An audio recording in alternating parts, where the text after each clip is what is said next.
Good evening, everyone. Welcome to another episode of Light Sports Ramble. As always, my pleasure. And Thursday night, as always, with my co-host Evan Witalison. Packer preview tonight, and then Twitter talk. We got a great topic going on tonight, but going to get right into it tonight, Evan. Packers had a bye last week, and now we play the Lions, who have vaulted themselves into a tie for first place with the Bears. So I'm going to turn it over to you, and you can give me your first thoughts on this game Sunday. Well, it's a game that, starting the week, I was very concerned. I still got my concerns, but not as much as I did, knowing that Jermichael Finley and Clay Matthews returned to practice as well this week. Lacey returned to practice. Franklin did. So I'm not as nervous as I was, because I think if we didn't have Finley coming into Sunday, I think it would have been another very long day. But my confidence is growing, especially with the fact that Detroit, has struggled in the past trying to stop the passing game, and they still struggle with that. Jay Cutler had over 300 yards passing on them, and I know Jeffrey and Marshall, had really strong games against them this past week.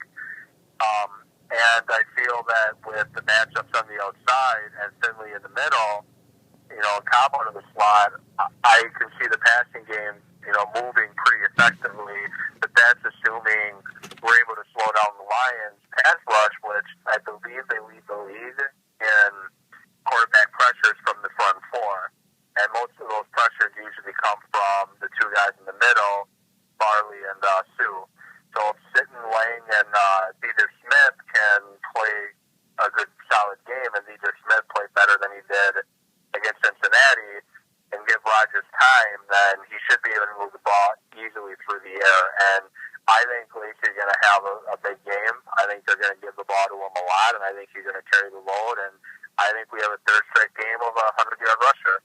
And then on the defensive side, if we can get any kind of pressure up that middle, disrupt Stafford, because Stafford's not going to beat you going to his left or his right. He's going to beat you when he's got time to step up in the pocket and then throw. If we can get pressure up the middle, we should be able to, stop, disrupt Stafford's timing and force him into some of those funky arm deliveries that he loves doing so much that can get him into trouble. And we have to funnel Bush to the middle, because Detroit's going to try to attack the edges. They're going to try to get off tackle with Bush. We got to funnel him inside. And I think if we can do those things, Packers should win. Some great points, Evan, and I'm gonna break it down a little bit more. I thought you brought up some good stuff. And the first thing, and I told you this before we got on the Red Light Sports Ramble, I'm the first to admit that I did not think Reggie Bush would have such an impact on the Lions offense that he had. I thought it would be... I didn't think so either. I thought, yeah, okay, he's going to come in, he's going to get some touches. But it seems to me that they are actually getting him the touches on the ball and centering that offense around Bush, because Johnson hasn't had one of those breakout games of 10, 12 catches and 200 yards. It looks like they want to make Bush the center of attention. And so why do we think there's success with the Lions offense with not hearing much about Calvin Johnson? Are teams taking him away, or is it just that the Lions are game planning that well and teams are surprised? Well, I think the Lions are doing a better job this year of opening the offense up and getting other weapons involved, because when you're only going to one guy, where Stafford's still going to go to, when he needs to make a play, he's still going to go Calvin Johnson's way. But I think they're focused on getting the ball to him, to Pettigrew, to Bush, to, before he got hurt, Burleson. They're focusing on other weapons. And, to me, that makes the Lions offense even more scary, that they're spreading it out more. And I think they're making more of an emphasis this year, okay? We can't just throw it to him. We got to get other guys involved. Yeah, I agree. Make Stafford more comfortable. I agree, and I think you brought up a really good point. And you had mentioned this before. If we stop Bush and Johnson does have that 15-catch, 200, 2-touchdown day, they're probably playing some major catch-up, right? Yeah, probably. And so what do you think Capers is going to do? How do you think he's going to attack this? You know, we got one of two things we can do. You had mentioned putting pressure up the middle, trying to get to Stafford, or do you think they're going to play in kind of that soft zone and try to limit Bush to 2, 3, 4 yards of carry? What I think they need to do, and this is something that I think both Mike Neal, Clay Matthews, and Nick Perry is getting better at, is they have to seal the edge. You know, if they allow Bush to get off tackle, Bush is going to have a big day. You know, Alfred Morris had most of his success going off tackle when the Redskins played the Packers, and Gio Bernard had pretty good success trying to get off tackle. So I think that, you know, scheme-wise, they're going to have to, you know, have good days from the defensive end and the outside linebackers funneling the running game inside where your Johnny Jollies and your B.J. Rogers can shut it down. And pressure-wise, I think if you bring it up the middle, you know, either you send Matthews up the middle, which I expect to see a lot of the late blitzes up the middle, and, you know, you get pressure from Raji and Jolly. I think if they can do that, it's going to make Stafford uncomfortable. If they force the running game up the middle, that's not Reggie Bush's strong suit. He's more dangerous if he's able to get in the open field and have one-on-one, you know, make a guy miss kind of thing. That's where he's at his best. So if you force him to run in the heart of the defense, you're going to stop him. And if you can get pressure up the middle, you're going to make Stafford uncomfortable, and he's going to make those boneheaded throws we all know he's, you know, capable of making. Yeah, he still makes a lot of those throws. I mean, if anybody's ever going to be compared to Favre as far as a style, I think it's Stafford.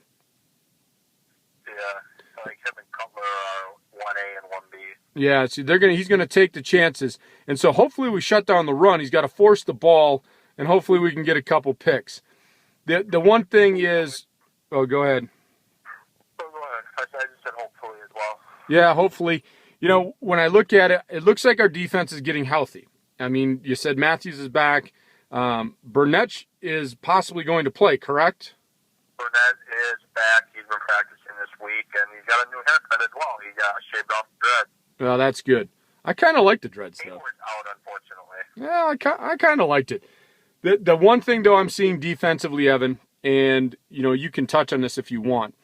As I watched the game last week against the Bears, and even when I watched the Lions against the Vikings, I think a lot of Bush's success is because of poor tackling. I mean, I looked at the Vikings defense and I looked at the Bears defense, and is it a combination of Bush being that elusive, or is it just poor tackling? Well, Bush is very elusive. He's very dangerous when he gets in that open field. When it's him one-on-one, he's very good at making that guy miss. You know, like open field tackling is going to be big. They're going to try to get Bush involved in the passing game, you know, with the check downs and the screen games, and you know, they're going to try to put Bush on the perimeter in the open field one-on-one, and the Packers going to have to tackle. And I think it's a combination of the two. You know, the Vikings, you know, they're a pretty young defense, especially in the backside of the defense. And I think, you know, tackling is a big reason why the Vikings struggled against them. And, you know, the Bears, I'm surprised because they're usually pretty solid tacklers and very good at stripping the ball. But Bush is elusive, and he's going to try to make that first person miss. So, you know, when we get in that situation, one-on-one in the open field, they've got to get him down. Yeah, and, you know, we talked about this in earlier recaps. Poor tackling. So hopefully the bye has corrected some of that. I know that we're traditionally a good team off the bye, which, you know, I think we plan well, and so that bodes well for us. I like that the game's at Lambeau Field. So offensively, let's talk a little bit about what we have to do offensively. You're absolutely right. Their pressure is going to come right up the middle with Sue and Farley. How do you think our interior line can handle them? Are we going to have to double up, or do you think we can take them one-on-one? Well, Sitton has done pretty well over the years against Sue, but the one unfortunate thing with the flipping of the line, you know, Sitton's going to be going up against Farley now, and it's going to be Sue against Lang. I think you're going to have Sitton see if he can block Farley one-on-one, and have Diedrich Smith and Lang take turns on Sue, and have to double him up. He's gonna get pressure up the middle. As big of a pain in the rear he is personality wise, he's still disruptive on the field, and he's gonna disrupt the clean pocket. So I think you're gonna have to double team Sue. Yeah, I agree. And so if we double him up, that means that outside somewhere we're going to have one-on-one matchup. What do you think what do you think the running attack is going to be? You think we're going to try to run right at him and try to hit him with the quick draw, or do you think we're going to go outside and maybe run some traps? I think we're going to do a combination. I think Franklin's good to go, Lacey's good to go. I think they're going to truly do the thunder and lightning thing. I think they're going to try to soften up the middle of the defense with Lacey, try to run at them a little bit to see what they can do that way. And I think they're going to do some of the counters and the outside stretch plays to try to get Franklin on the perimeter. Because Franklin is obviously not in Reggie Bush's league, but Franklin is very good in the open field too. So I think they're going to do a combination of the two. And if they can get the running game going at all, that's going to slow down Sue and fairly because they have to account for the running game. I agree. I agree. I agree 100%. When Sue can pin his ears back and go, he's great. But if there's ever anybody that questions what part of his game is weak, it is that run. Because I think sometimes, and you can correct me if I'm wrong, but I think Sue probably 70% of the time has his ears pinned back because he wants to kill the quarterback. And I think we can. I see that too. I think we can run at him. And I'm hoping that we don't try. And I'm not saying we can't. But if we're going to have to double up Sue in the middle, that's going to leave one-on-one blocking on the outside, which could slow down any runs to the outside. That's what scares me. But I think, I really believe that passing-wise, as long as we can hold up enough, I think that there's a mismatch with our receivers and their secondary. I think we can take them receiver per cornerback. What do you think about that? I agree with that exactly. I think you look at the scheme that they use in the Redskin game. You look at that particular scheme where it's basically 3 steps and out, the ball gets out. I see them going that route quite a bit, which I wish they would have done more against Cincinnati because, Rodgers looked very uncomfortable as we talked about last week in the recap. He looked very uncomfortable against Cincinnati.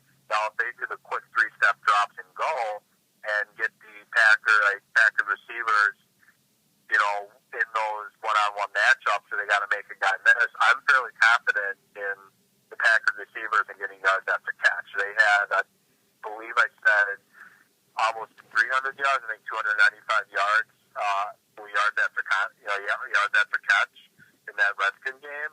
And I can see that happening again against the Lions. The Lions secondary is not as bad as the Redskins, but they're also not that good. And the linebackers aren't that good in coverage either. Yeah. So I like the matchup one-on-one with the corners. I also like the matchup with Finley and the linebackers. Yeah, that'll be great. And so, of course, as always, Evan, I'm looking at the time. We're at about 13 and a half minutes, so let's go with our predictions. What are you calling for Sunday? Sunday, looking at the matchup, like I said, my confidence is getting a little better now, seeing these guys coming back. I say Green Bay 38, Detroit 35. Mason Crosby going to nail field goal at the end of regulation for the win. Wow, you're going with an offensive showcase, aren't you? I don't see other defense making stops all game long. Yeah, you know what? I don't either. So I was going 34-24 Packers. I think that defensively we can do what we need to do against Bush. And I think you're absolutely right what you said in the beginning. I think we're going to force Stafford to be one-dimensional, go back to him trying to force the ball to Johnson, going to lead to turnovers. I actually think we win the game kind of handily, 34-24, because it's at home coming off the bye.